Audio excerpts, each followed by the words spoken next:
Amém, glória a Deus. Muito obrigado, meus irmãos. Nós estamos entrando em rede de rádio, né? Nas rádios Jesus na Rua, são 41 rádios ao redor do mundo. Estamos chegando em 195 países e eu quero agradecer agora pela vida dos meus irmãos que estão espalhados nesses países ao redor do mundo. Eu quero agora fazer uma oração. Pai, eu te agradeço, Senhor, pela oportunidade de estar aqui com os meus irmãos e, acima de tudo, Pai, de compreender a Tua palavra, Senhor, e que o Senhor use a boca desse Teu servo, Senhor, para trazer esta palavra, Senhor. Que o Senhor cada vez mais cresça, Senhor, que eu diminua e que o Senhor resplandeça, Pai, e que eu me constranja, Pai, na Tua presença, para que o Senhor seja exaltado, Pai, em nome de Jesus. Eu te agradeço, Pai. Amém. Muito bem, meus queridos, nós somos Jesus na Rua e nós somos Oração e Palavra também. Nós temos uma rádio que é interessante, o nome dela que é Palavra e Oração. E o grupo é Oração e Palavra. E eu quero agradecer a vida dos meus irmãos que estão nos ouvindo nesse instante ao vivo, né, para os 195 países do globo e todas aquelas pessoas que ainda não foram reconhecidas pela ONU nos seus respectivos países, né? Nós também agradecemos a essas pessoas e oramos intercedendo para que em tempo oportuno sejam reconhecidos pela ONU, para que o aparelho das Nações Unidas chegue nestes países. Muito bem, meus queridos, nós vamos fazer uma breve meditação sobre o livro de Lucas, capítulo 2, versículo do 13 ao 21. Meus queridos irmãos, nós vamos entender uma situação bastante confortável para os nossos dias. Jesus Cristo está fazendo o chamado, né? A convocação, entendemos aqui, e nós vamos fazer essa leitura ali no livro de Marcos, porque o livro de Marcos fala de Levi, e ele fala algumas coisas que em Mateus nós não temos.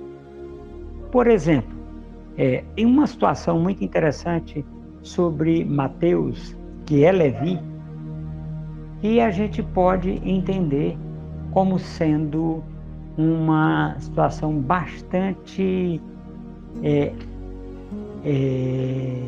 oportuna, né? Bastante oportuna. Quando nós olhamos para o livro de Levi, ou, aliás, o livro de Mateus, ou o chamado de Levi e o chamado de Mateus, porque é o seguinte, às vezes as pessoas pensam que dois chamados diferentes. Não é. É porque Marcos pegou este chamado, né, e ouviu as pessoas que estavam ali. E aí por isso que nós temos essa diferença entre no chamado de Mateus, no livro de Mateus e no livro de Marcos. Diferente de outros livros, o chamado de Mateus não está no capítulo 1. Irmão Josué, por favor, leia o versículo 13.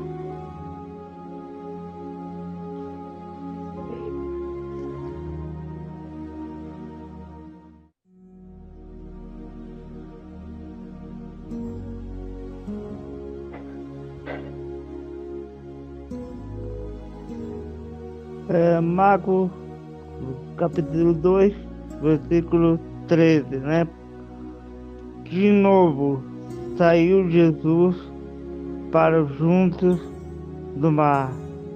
Toda a multidão vinha ao seu encontro e ele ensinava. Muito bem, meus queridos. Olha só como é interessante. De novo, Jesus saía para o mar. Aí nós temos uma situação interessante. o mar de Tiberíades, ou o mar da Galileia, né? É a mesma porção de água. Agora, o que nós entendemos neste chamado, né? Chamado de Levi, né? Irmão Josué, continue a leitura até o 15.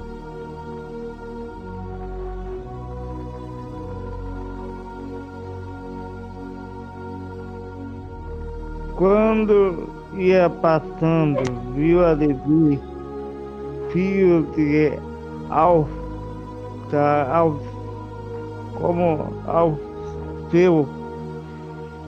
fumando na coletoria, disse: segue-me. Ele levantou e o seguiu. Achando Jesus à mesa na casa de Levi, e estava justamente com ele e com seu discípulo, muito publicanos, pecadores, porque eles eram em grande número e também lhe seguiam. Amém. Nós vamos nos ater nesse instante ao versículo 14. Olha só como é interessante. Vendo Jesus que Levi estava sentado na coletoria, ele chama ele: segue-me. Agora vamos entender uma situação. Levi é um representante da tribo de Levi. Ele é o representante. Por que a chamada de Mateus ou Levi é um chamado importante? A tribo de Levi é aquela tribo que hoje o povo chama de levitas. É da tribo de Levi. Agora, o que a tribo de Levi fazia na época da velha aliança em que Jesus Cristo veio? Né? Nós não vamos pegar uma outra referência, porque aí seria um pouco difícil e a logística ficaria mais complicada. Mas então vamos entender a tribo de Levi. A tribo de Levi era quem montava e desmontava o tabernáculo. Eram aqueles homens que eram sacerdotes levitas. Eles não tocavam instrumentos, eles não eram músicos. A função principal da tribo de Levi era montar e desmontar o tabernáculo. Nós vamos olhar para Jesus Cristo como sumo sacerdote. Então, a tribo de Levi montava o tabernáculo, que era aquela tenda. Ele montava a tenda e desmontava e era responsável pelo carregar os utensílios sagrados. A tenda do encontro, as divisões, né, dentro da tenda, o lugar santo e o lugar santíssimo era dividido por uma tenda que só os sacerdotes levitas tinham autorização para tocar. Só eles tinham essa autorização. Por isso que a tribo de Levi era quem transportava o tabernáculo. Jesus Cristo, por sua vez, como sumo sacerdote, ele precisava de que alguém representante desta tribo, né, desta tribo, estivesse junto com ele. Por que ele precisava? Por que ele necessitava? Porque ele veio para cumprir a lei. Então, tudo aquilo que a lei precisava que fosse cumprido 697 preceitos sintetizados em 10 mandamentos, tinha que ser cumprido à risca. Por isso, o chamado de Levi, né, de Mateus, ser tão importante. Ser tão importante. Inclusive, nós temos livros que foram escritos depois, e aquela situação toda, que eles dão mais ênfase, por exemplo, no chamado de Levi do que no de Pedro. E outra coisa, Levi foi chamado depois que já estavam juntos Pedro, Tiago, João,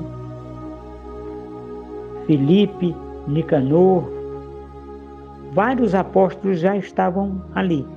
E é um momento muito interessante quando o Senhor Jesus chama Levi, porque ele está cumprindo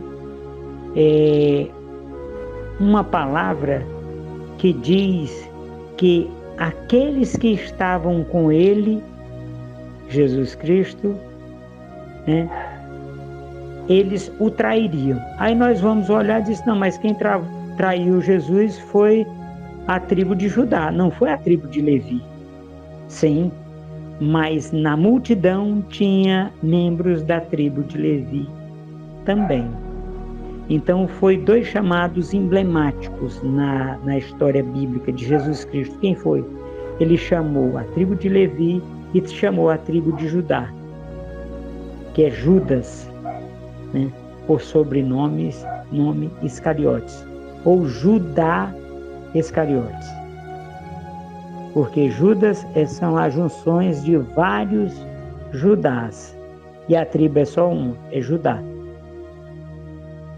E a tribo de Levi é só uma, Levi.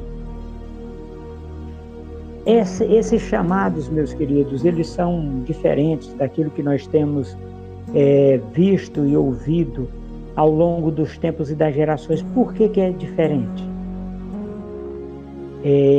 Pedro escreveu 3 cartas.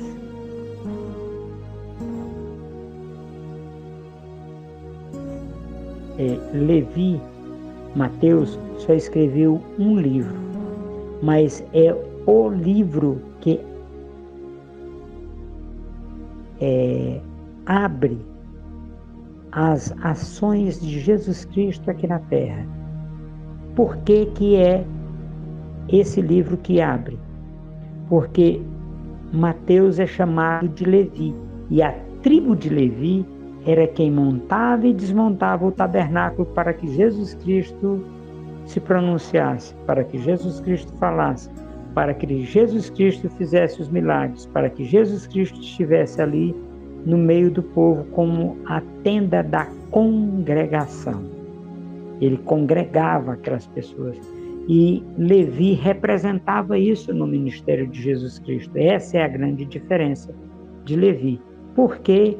E nós vamos ver nos versículos que seguem agora uma situação bastante interessante. Irmão Josué, leia do 15 ao 18, por favor, meu querido irmão. Eu já li a do 15, tá? O escriba do fariseu, vendo comer em companhia dos pecadores, publicanos, perguntavam aos discípulos dele, por que como bebe ele com publicanos, pecadores? Tendo Jesus ouvido isto, respondeu, os são ou não precisam de médico? Sim, o doente, não vim chamar justos, sim pecadores.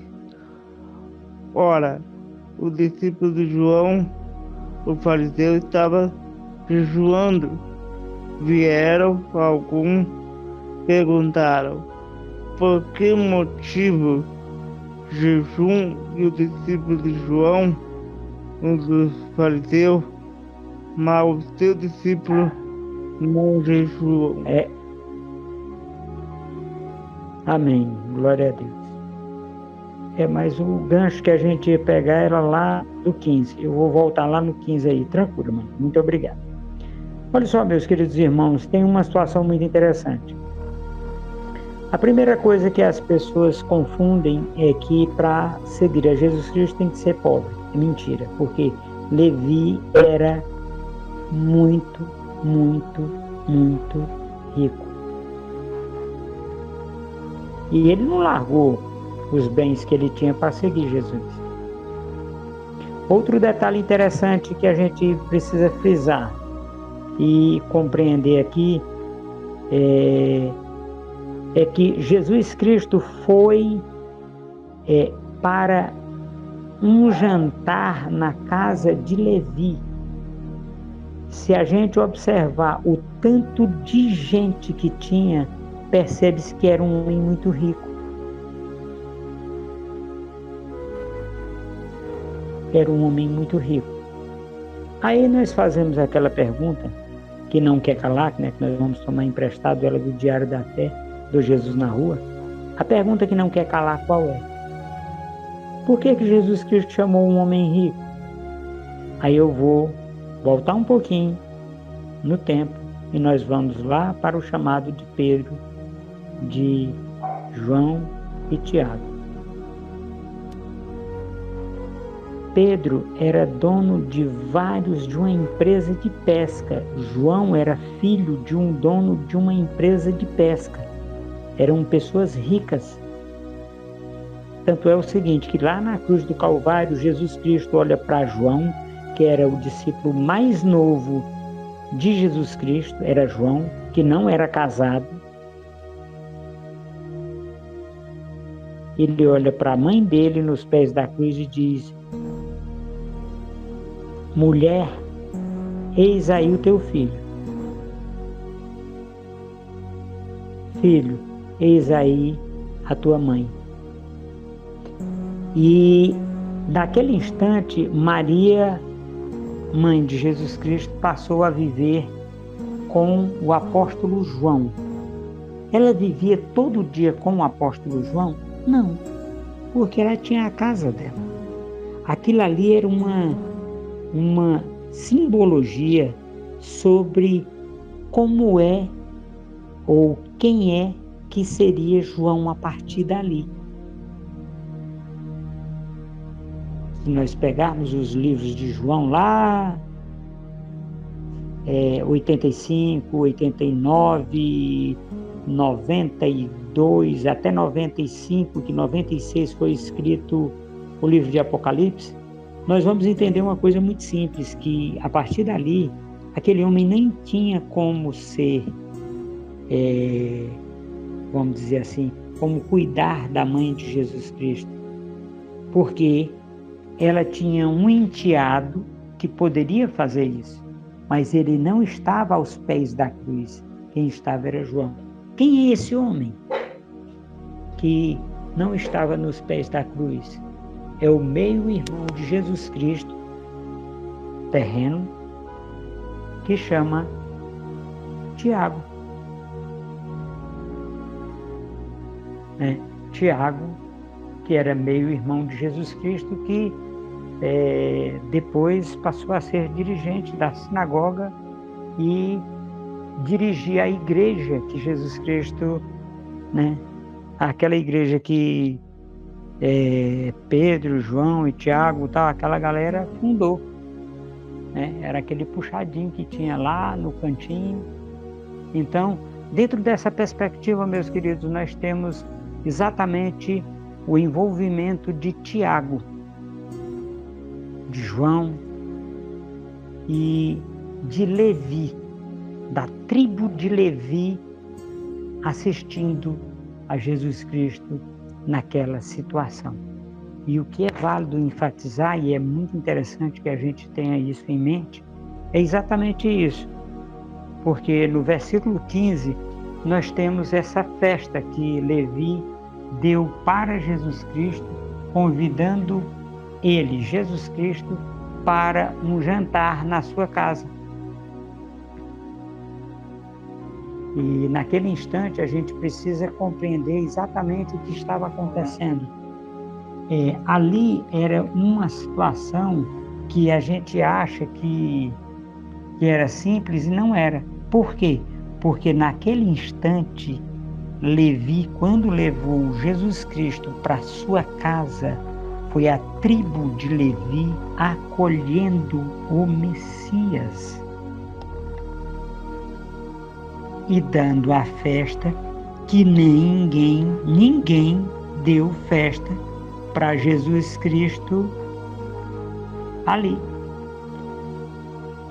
Aí Jesus Cristo solta a frase maravilhosa: eu não vim para os sãos, mas para os doentes. Eu não vim para aqueles que estão sadios, numa linguagem de hoje, mas eu vim para aqueles que estão doentes. E naquele instante acontece uma coisa muito interessante, porque Jesus Cristo aponta para o ano de 2022. Por quê? Porque hoje ele veio para os doentes, para as pessoas que estão doentes. Agora, detalhe interessante, Jesus Cristo já morreu há 2000 anos atrás, então não se pode esperar hoje e usar uma frase retórica. Como é uma frase retórica, apóstolo? Se Deus quiser me curar. Ele já curou lá atrás. Por quê? Porque não tem mais como ele voltar aqui na terra, morrer e ser crucificado. E ele disse, são palavras de Jesus Cristo, no versículo 18, eu não vim para os sãos, mas para os doentes. Os doentes é que precisam de médico. O que é validação? Não, mas Jesus Cristo é maior. Não, o que é validação? O que é validação? Olha só, Davi, quem é Davi em relação a Jesus Cristo? É o cara que profetizou que Jesus Cristo viria. Foi Davi que profetizou que ele viria. Então, dentro dessa perspectiva, dessa oportunidade, nós encontramos uma situação bastante diferente. O chamado de Mateus, que é Levi, filho de Alfeu. Alfeu, ele é um homem que só foi falado esta única vez na Bíblia. Não existe a história de Alfeu.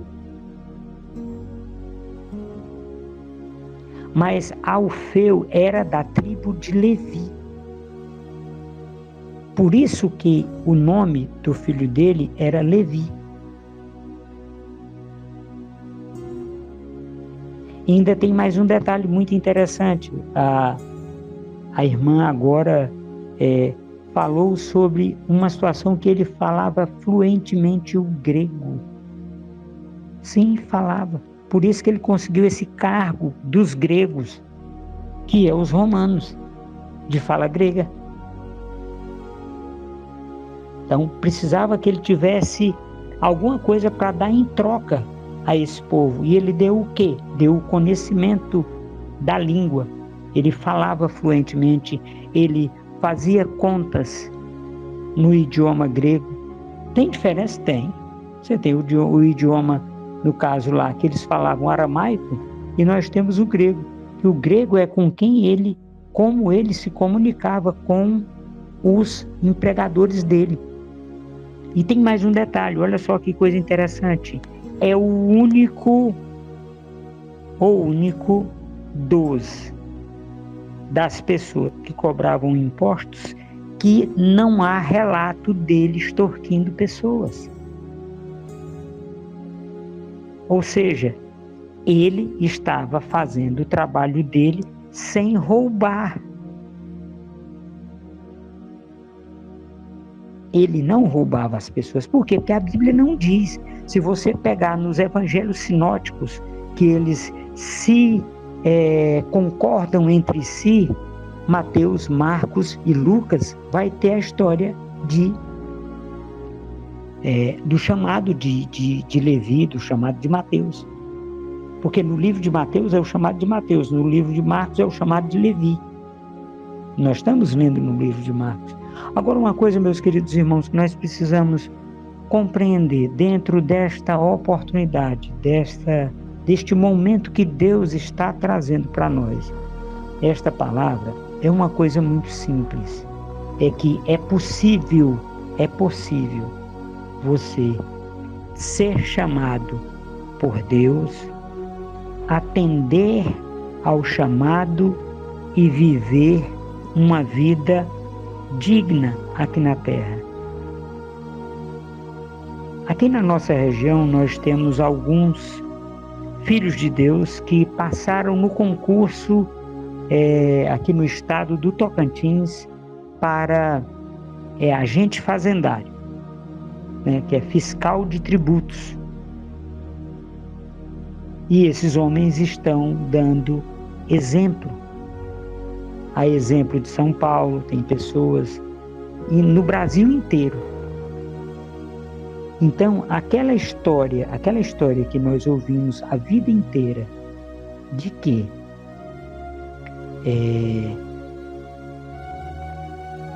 um filho de Deus não pode ser bem-sucedido. Quem disse isso, apóstolo? Eu ouvi essa história a minha vida inteira. Esse aí deve estar roubando. Ah, comprou um carro novo dentro da igreja?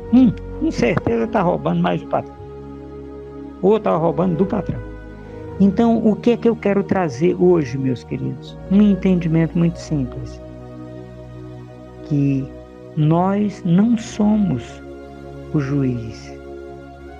A palavra de Deus diz uma palavra simples, mas muito difícil. Com a mesma medida que você mediu os outros, as outras pessoas te medirão. Com a mesma forma que nós somos rápidos em dar um veredito, em dar uma sentença, as pessoas farão isso com a gente. Infelizmente, nós estamos vivendo dias em que as pessoas estão amando coisas e usando pessoas para ser trampolim, usando pessoas para tripudiarem em cima deles. E enquanto o correto seria amar pessoas e usar coisas, porque objetos foram feitos para serem usados e não para serem amados.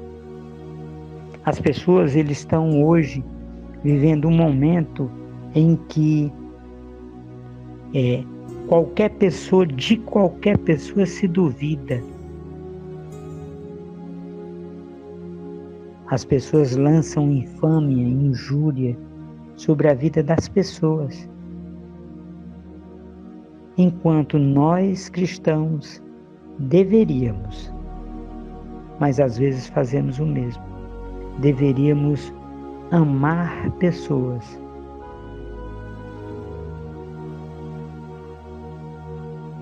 Irmão Josué, nós vamos concluir no 21, mas eu queria que o senhor fizesse a leitura do 20 e do 21, para a gente encerrar. Tá bom, pastor.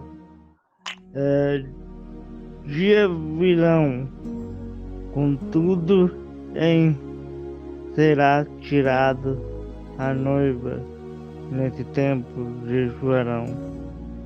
Ninguém como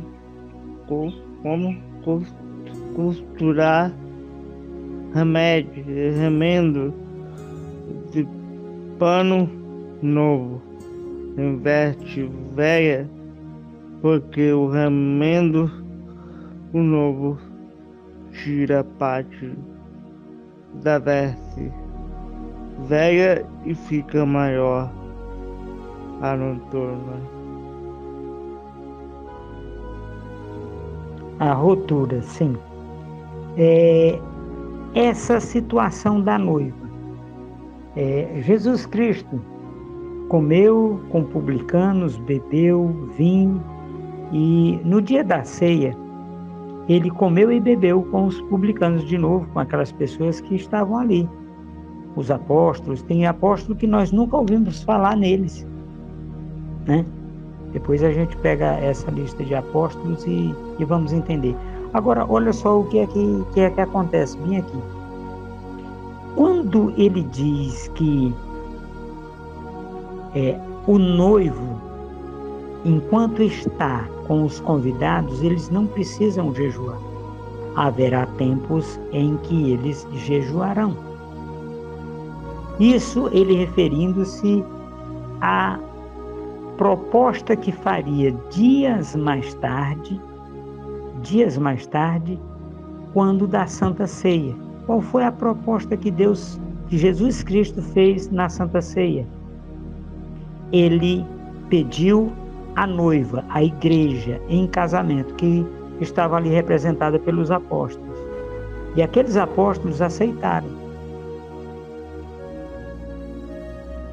Aí é assim, apóstolo? Você pode ler na sua Bíblia que está lá escrito. Este é o cálice da nova aliança, feita no meu sangue. Quando nós olhamos para a volta de Jesus Cristo, eu tenho olhado pelos olhos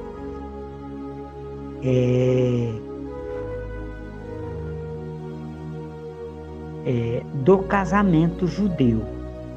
Se a gente olhar os aspectos do casamento judeu, Jesus cumpriu todos, literalmente, cada um dos 23 preceitos do casamento judeu dentro do seu ministério. Inclusive tem até uma pregação, que nós temos lá no YouTube, que é a volta de Jesus e o casamento judeu, hebreu. Agora olha só, como noiva do Cordeiro, nós hoje, os apóstolos aceitaram o pedido de casamento. Por isso que nós estamos esperando que Jesus Cristo venha nos ares nos buscar. Porque houve esse pedido de casamento.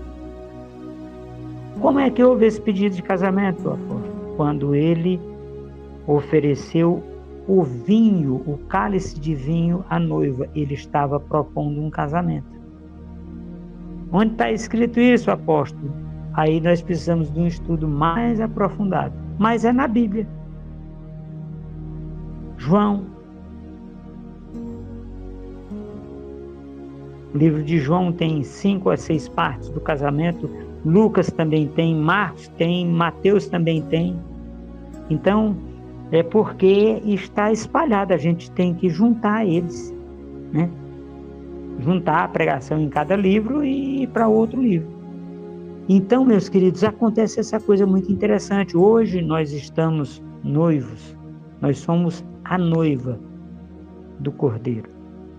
E esse noivado foi celebrado no dia da Santa Ceia, na noite da Santa Ceia. Foi celebrado. Inclusive, olha só como é interessante. O Judas, que traiu Jesus Cristo, ele participa da ceia e sai. Então, ele também era noiva. Num outro versículo diz que indo para onde lhe era devido, se referindo a Judas, e se extraviou-se, partindo-se ao meio e as suas vísceras derramando no campo que chama Aceldama, que na sua própria língua é campo de sangue, que foi comprado por 29 moedas de prata.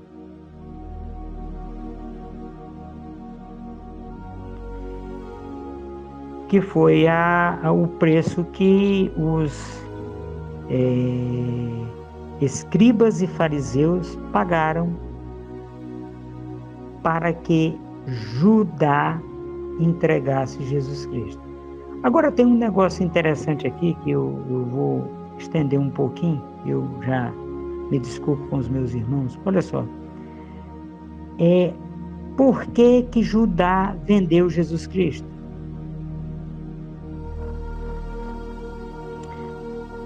Porque Judá era ladrão e roubava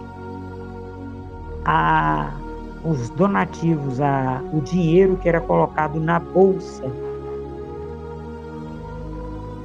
de Jesus Cristo. Então nós temos a igreja de Jesus Cristo no seu tempo, uma igreja difícil. Olha só como é interessante. Nós temos Pedro, que negou Jesus Cristo 3 vezes. Esse é Pedro, né? Nós temos Tomé, que não acreditava. Esse é um dos apóstolos. Nós temos Judá, que vendeu Jesus Cristo.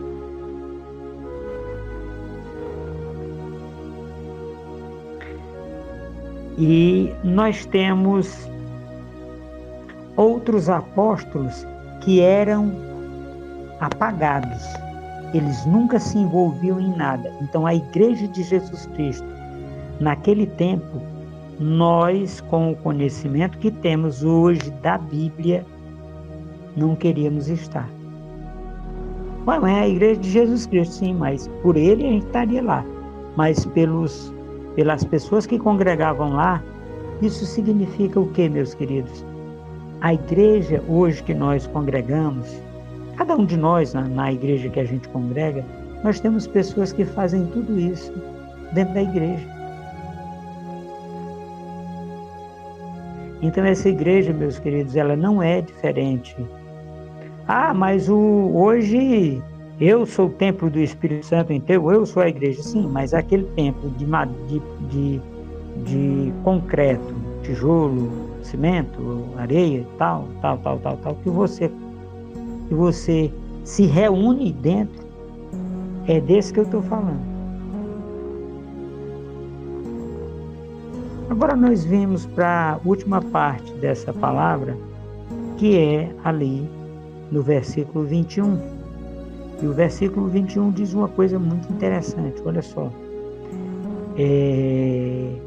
Não se coloca remendo novo em veste velha. Por quê? Eu vou traduzir para uma linguagem bem simples, porque o tecido novo, ele é mais forte do que o outro. E onde tiver a costura, ele vai abrir o rasgo. E do tamanho que for o remendo, que você tem que botar cobrindo as partes que estavam estragadas, você vai ter essa dificuldade, porque vamos dizer assim, vai romper as costuras, e onde era só vários buracos, não sei, talvez, vai ser um buraco só grande. Tem uma outra parábola de Jesus Cristo que diz que, talvez seja no versículo 22. Irmão Josué, o versículo 22, o senhor tem como ler ele para nós? Tá. 22. Ninguém põe o vinho novo em odre velho,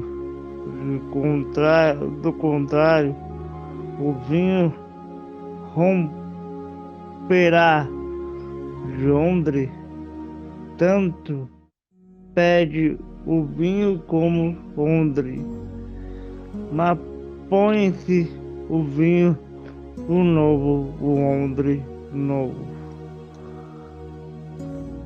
Amém, glória a Deus. Era essa a conclusão que eu estava buscando, o Espírito Santo trazendo e eu aqui buscando ela.